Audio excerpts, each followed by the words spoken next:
بسم اللہ الرحمن الرحیم۔ السلام علیکم۔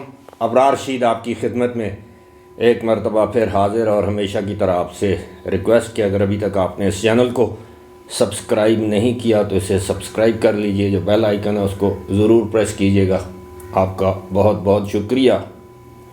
سینیٹر اعظم سواتی اور عمران خان کے دست راست زلفی بخاری کو اگر زندہ ولی کا درجہ دیا جائے تو میں سمجھتا ہوں کہ بے جا نہیں ہوگا۔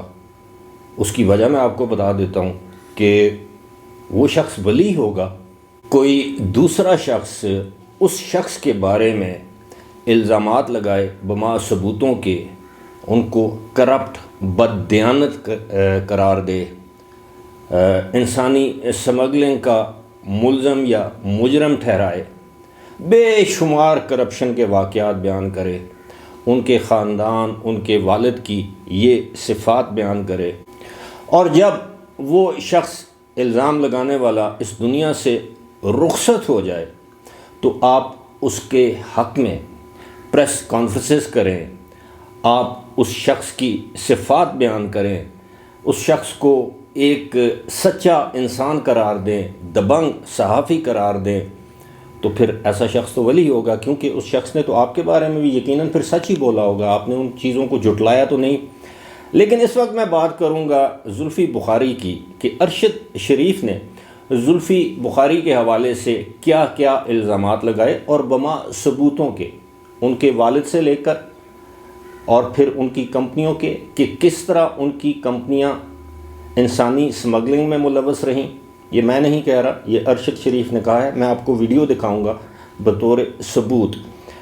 پھر انہوں نے یہ کہا کہ اس طرح ملینز آف ڈالرز یا ملینز آف پاؤنڈز کی منی لانڈرنگ ہوئی، ان کے اکاؤنٹ میں آئے، اور کس طرح انہوں نے یہ دولت اکٹھی کی۔ اب یہ ویڈیو جو ہے وہ میری گفتگو کے آخر میں آپ ملاحظہ کریں گے، اور میں یہ ویڈیو 2 مرتبہ پلے کروں گا تاکہ آپ اس کو غور سے سنیں اور پھر یہ بتائیں کہ دیکھیں گزشتہ روز ہی ارشد شریف کے حق میں زلفی بخاری نے ایک پریس کانفرنس کی ہے، تو پھر یقیناً ان کو ولی کا درجہ تو دیا جانا چاہیے نا۔ فی الحال مجھے دیجیے اجازت اور آپ یہ ویڈیو دیکھیے۔ خدا حافظ۔ ابھی ارشاد بھٹی نے جب نواز شریف کا کیس ڈسکس ہو رہا تھا، میں نے نوٹ کیا پیسے کمائے کیسے، فلیٹ خریدے کیسے۔ یہ صرف سوال نواز شریف سے پوچھنے یا باقی سارے لاڈلے ہیں ان سے یہ سوال نہیں ہونے؟ آج نیب کے اوپر کیوں یہ الزام آ رہا ہے کہ نو سلیکٹیو اکاؤنٹیبلٹی؟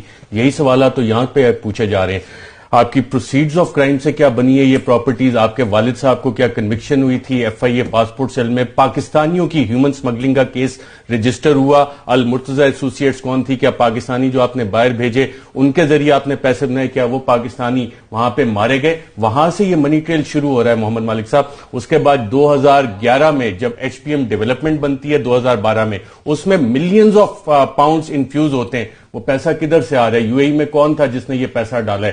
جب آپ کی مارٹن کیمپ ڈیزائن بنتی ہے اس میں آپ کے ملینز آف ڈالرز آ رہے ہیں، کہاں سے آ رہے ہیں؟ اور جب آپ وہ والیوم آف ٹرانزیکشنز دیکھتے ہیں تو اس پہ بہت سارے سوالات ہوتے ہیں۔ آپ 1980 سے لے کے یہاں تک آپ اس کو ٹریک کرتے ہیں، آپ کو ہیومن سمگلنگ کی کہانی نظر آتی ہے، آپ کو منی لانڈرنگ کی کہانی نظر آتی ہے۔ اور 18 سپٹمبر کو زلفی بخاری صاحب جب نیب ان سے سوال جواب کری تھی، ان 2 کمپنی جہاں پہ یہ بڑی اماؤنٹس کی ٹرانزیکشن ہوئی ہے اس سے انہوں نے استعفیٰ دے دیا۔ اب سوال یہی ہے کہ جناب یہ پیسے کہاں سے آ رہے تھے؟ یہ یو اے ای سے کہاں کس نے دیے، مالٹا سے کس نے دیے، اور اب آپ نے ریزائن کیوں کیا؟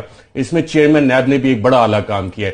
اتنی مہربانی انہوں نے، غالباً مجھے نہیں یاد پڑتا، اگر وہ تو اسپوکس پرسن نیب جو ہے وہ بتا دیں یا چیئرمین نیب، کہا کہ جی 5 اکتوبر کو آپ چلے جائیں، 1 ٹائم ایگزیمپشن زلفی بخاری صاحب جائیں جی، جا کے آپ ڈاکومنٹس لیں۔ 18 سپٹمبر کو وہ آلریڈی ڈاکومنٹ اپنے چینج کر رہے ہیں۔ 2 کمپنی جس پہ کہ مین منی لانڈرنگ آپ کو نظر آ رہی ہے، سسپیشس ٹرانزیکشن نظر آ رہی ہے ملینز کی، ریزائن کر چکے ہیں۔ جو آف شور کمپنیز ہے اس کی ڈائریکٹرشپ سے وہ ریزائن کر رہے ہیں، اور چیئرمین نیب ان کو ایگزیمپشن دے رہے ہیں، جائیں جی آپ ایک دفعہ چلے جائیں، جو بھی دستاویزات لے آئیں وہ دستاویزات لے آئیں، یا مزید آپ اپرچونٹی دے رہی ہے نیب کہ جی آپ جا کے ٹیمپر کر لیں۔ لیڈر آف اپوزیشن کے ساتھ آپ کیا کر رہے ہیں؟ ایک روونگ انکوائری، جی ایویڈنس ملے گا، پکڑ لیا آپ نے۔ یہ لاڈلے 20 فروری کو آپ نے پہلا دیا تھا ان کو نوٹس کا جناب منی ٹریل دیں۔ آج پھر صاحب پیش ہوئے تھے، گھنٹہ وہاں پہ نیب پنڈی میں گئے، اس کے بعد نکل آئے کہ جی میں اگلے ہفتے آپ کو لا کے ڈاکومنٹس دے دوں گا۔ لا کے ابھی تک وہ پیش نہیں ہوئے۔ لیکن لیڈر آف اپوزیشن آپ اندر ڈال سکتے ہیں، لیکن ایک وزیر اعظم کا special assistant to the prime minister with